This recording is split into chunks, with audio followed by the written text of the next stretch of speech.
আমার একটা হৃৎপিণ্ড, সেটাই আল্লাহ নিয়ে গেছে। পরশুদিন বলছে, বাবা আমার একটা বরখা কিনে দাও। আমার স্যান্ডেলটা দেখে 3 বছর পুরাতন ছেঁড়া, কিন্তু আমি আমার স্যান্ডেলটা পাল্টাই না, সেলাই করে নেই, কিন্তু আমার বাচ্চাদেরকে আমি কষ্ট পেতে দেই না। শুধু একবার বলছে, বাবা লেচে খাবো। আমার মেয়ের মোবাইলে আমার নাম হলো 500 ছবি আছে। আমি এখনো সাহস পাইনি আমার মেয়ের একটা ছবি বের করে দেখতে।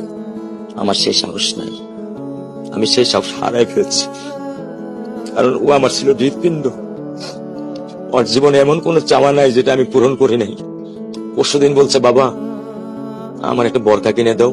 আমার চাচাতো ভাই বললো, ভাই ইসলামপুর থেকে 300-400 টাকা পাওয়া যায়। আমি সাথে সাথে নিউ মার্কেট থেকে আমি 1000 টাকা দিয়ে আমার মেয়েকে বরখা এনে দিচ্ছি। আমি দরিদ্র, ভাঙা বাসায় থাকি, কিন্তু আমার সন্তানদেরকে আমি কখনোই দারিদ্রতা স্বাদ পেতে দেইনি।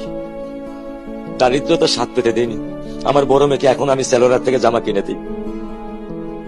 আমার স্যান্ডেলটা দেখেন 3 বছর পুরাতন ছেঁড়া, কিন্তু আমি আমার স্যান্ডেলটা পাল্টাই না, সেলাই করে নেই, কিন্তু আমার বাচ্চাদেরকে আমি কষ্ট পেতে দেই না। শুধু একবার বলছে, বাবা লেচে খাবো। আমি 1 মিনিটও দেরি করিনি, 1 মিনিটও আমি দেরি করিনি। ও আমার একটা হৃৎপিণ্ড, সেটাই আল্লাহ নিয়ে গেছে।